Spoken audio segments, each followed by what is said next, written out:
Flamengo joga bem, mas não consegue evitar a série de derrotas para o Fluminense. A freguesia do Flamengo para com o Fluminense continua. É disso que nós vamos falar nesse vídeo.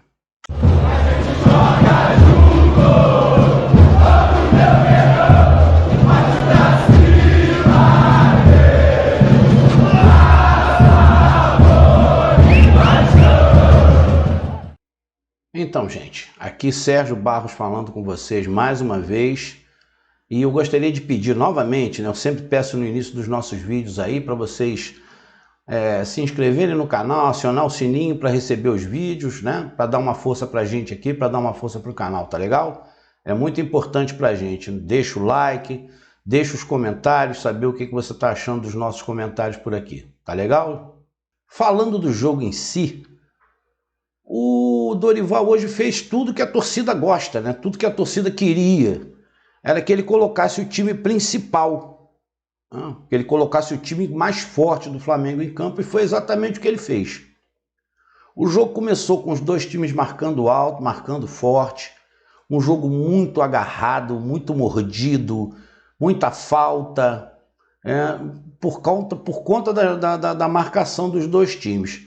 Mas o Flamengo, depois de um determinado tempo, né, isso foi aí até uns 20 minutos, mas depois de um determinado tempo, o Fluminense se retrancou, voltou, jogando com uma linha de 6.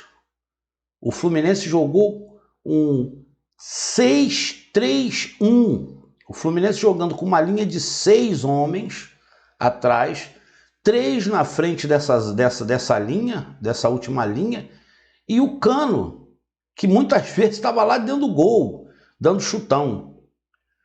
Entendeu? Então o Fluminense se retrancou, se fechou e ficou esperando o tal contra-ataque.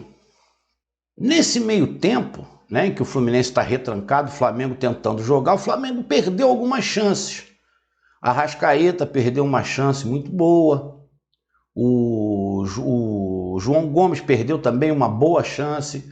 E o Flamengo, como é de hábito, né, tocando a bola e tentando achar o buraco, e conseguiu algumas vezes, mas o Fábio estava muito bem.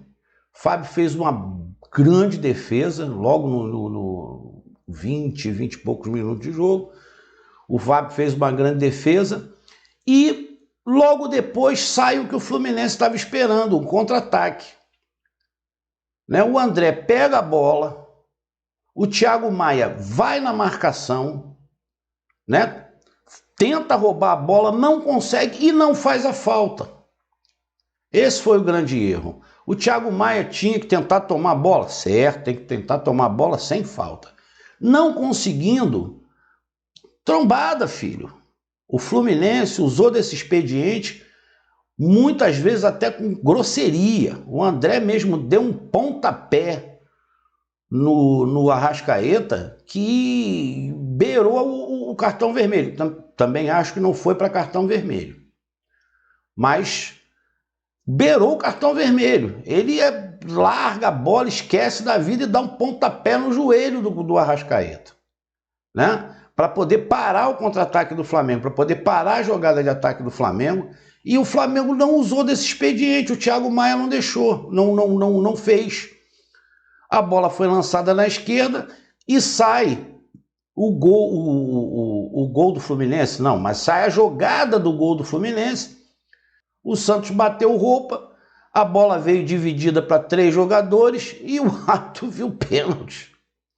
Né? Ele e a torcida do Fluminense inteira viram aquele pênalti, inclusive o Fábio, que estava do outro lado. O resto do mundo não viu. Só o árbitro e a torcida do Fluminense viram aquele pênalti. Agora, nesse exato momento, eu queria abrir um parênteses que é muito importante isso. Né? O senhor Rafael Claus hoje, ele foi horroroso. Ele foi horroroso.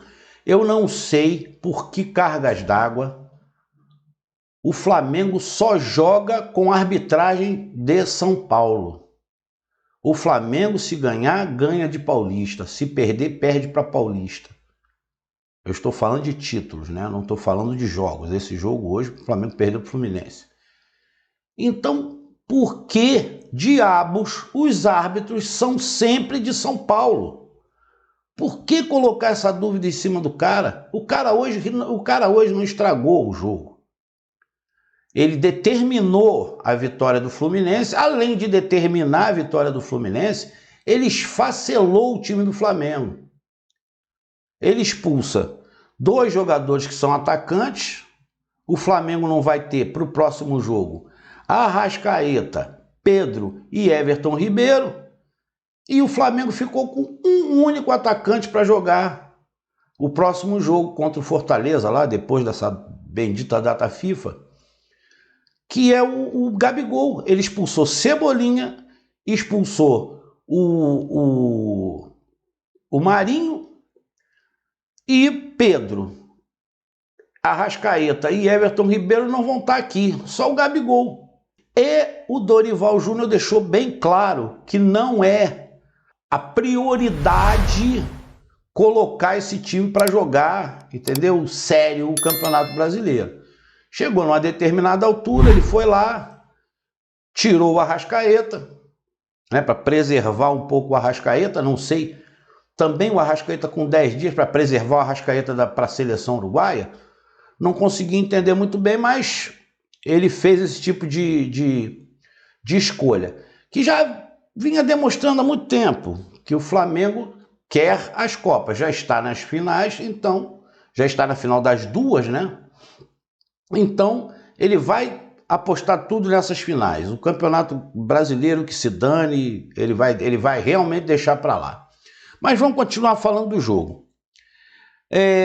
O resumo do primeiro tempo, né? O Fluminense faz um gol ali com 40-41 e, quer dizer, a única jogada do Fluminense de perigo resultou num gol do Fluminense com a importante, não vamos deixar de lembrar, com a importante ajuda do senhor Rafael Claus, que, volto a repetir, é um árbitro paulista apitando jogos do Flamengo, como já acontece há muito tempo. Flamengo disputando cabeça a cabeça campeonatos com o Palmeiras e os árbitros são paulistas. Né? Copa do Brasil, árbitro paulista. Então a gente tem que começar a prestar atenção nesse tipo de coisa, né? Já no segundo tempo, o Fluminense deu uma pressãozinha ali, 2, 3 minutos e tal, ficou com aquelas bolinhas ali, tocando bola ali na entrada da grande área, mas o Flamengo desandou a perder chance. O Flamengo ia e perdia a chance. Fábio, excelente. Fábio novamente fez uma defesa numa bola do Arrascaeta impressionante. Um cara de 41 anos de idade ainda tem essa elasticidade para poder pegar a bola onde o Arrascaeta jogou. Foi um pouco baixa, mas ainda assim são 41 anos, né, nas costas. E ele foi muito bem mesmo. Mas o Flamengo, por outro lado, foi muito mal. Esse é um outro parênteses que eu tenho que abrir aqui. O Flamengo também, outro problema, isso é um outro problema que também não é de hoje. O Flamengo com a perda de gols. Essa sina não acaba. Isso não vem de agora também. Isso vem desde lá do português, desde o JJ. Passou por Domi, passa por Renato, passou pelo esse outro português que eu não gosto nem de falar o nome dele, que é para não dar azar, mas passou por todos eles. E o Flamengo continua perdendo muitos gols. E isso é importante e assustador ao mesmo tempo. Então isso é uma coisa muito preocupante. A semifinal da Libertadores em 2019, isso é só por um exemplo, que o Flamengo empatou com o Grêmio lá, ele empatou com o Grêmio 1-1, o Flamengo perdeu um caminhão de gols. Chegou aqui no Maracanã, a bola resolveu entrar, foi 5-0, mas já tinha perdido lá. Então isso é uma coisa que não é de hoje, para ver se a gente consegue pegar esses 2 campeonatozinhos aí, que é uma beleza, né? O Fluminense fica com esse campeonato aí de ter ganho do Flamengo. Com a continuação do segundo tempo, lá para os 20 minutos o jogo ficou lá e cá. o jogo ficou aberto. O Flamengo desandando a perder gol. O Fluminense errava o passe aqui e o Flamengo ia lá e perdia os gols. E o Fluminense errava o passe aqui e o Flamengo ia lá e devolvia a bola para o Fluminense. O jogo ficou pá. O Flamengo sendo atacado, tem uma bola lá meio dividida com o Everton Ribeiro. Eu não sei como é que o Klaus marcou aquela mão, porque ele estava atrás do Everton Ribeiro, mas ele marcou. Mão. O Pedro pega a bola e dá na mão do Ganso. O Ganso bate rápido, aquele alvoroço danado, e sai o segundo gol do Fluminense. O Flamengo ainda chegou lá pouco tempo depois, 7, 8 minutos depois, conseguiu finalmente botar uma bola para dentro do gol, uma bola que o Fábio não conseguiu defender, né? Que ele saiu até meio mal, né? Ele saiu meio mal ali. Mas dali para frente teve mais jogo. Dali para frente não teve mais jogo. Providência tomada pelo Diniz após o gol do Flamengo. Isso é aos 38 minutos do segundo tempo. Observem a providência tomada pelo Diniz depois que o Flamengo faz o primeiro gol, faz o 2-1. Colocar Felipe Melo em campo. Por quê? Por que será que ele colocou o Felipe Melo em campo aos 38 minutos do segundo tempo? Para não ter jogo. E não teve. O Felipe Melo ia peitar, ia chutar, ia escarrar, ia fazer de tudo. Mas não ia ter jogo. Tivesse Fred, ele colocava Fred também. Aí o jogo não andava. Então, veja bem, o Fluminense troca de época, troca de time, troca de treinador. Mas o modus operandi é o mesmo. Diniz não joga do jeito que jogou hoje. Eu vi o Diniz fazer isso contra o Flamengo uma vez que ele tinha acabado de assumir o São Paulo, em 2019. Hoje ele montou. É histórico o jeito do Fluminense jogar, assim contra o Flamengo, parando o jogo, catimbando, o goleiro caindo e criando problema, criando confusão, do jeito que o Fluminense fez hoje. Isso é histórico. Então muda um montão de coisa, muda time, muda diretoria, muda... mas isso aí não muda. O Fluminense consegue ganhar do Flamengo fazendo desse jeito, fazendo o jogo desse jeito. Então, gente, como a gente sempre faz aqui nos nossos vídeos, vamos tentar colocar aqui os melhores e os piores, né? Os pontos altos e os pontos baixos. Pontos altos, eu vou colocar até 2 do adversário, né? Que foram o André e o Fábio. O Fábio, questões óbvias. O Fábio fez 4 defesas, nota 10. E o André pela entrega. Muita luta, muita entrega. Assim, não me atrai muito o futebol dele. Mas hoje me parecia que ia começar. Como começou o jogo, ele deu uma bicanca no Arrascaeta. Me parecia que ele ia trilhar o mesmo caminho de sempre. Mas só que aquilo acho que fez bem para ele. Então ele começou a jogar mais na bola. Né? Ele é um jogador muito físico, voluntarioso.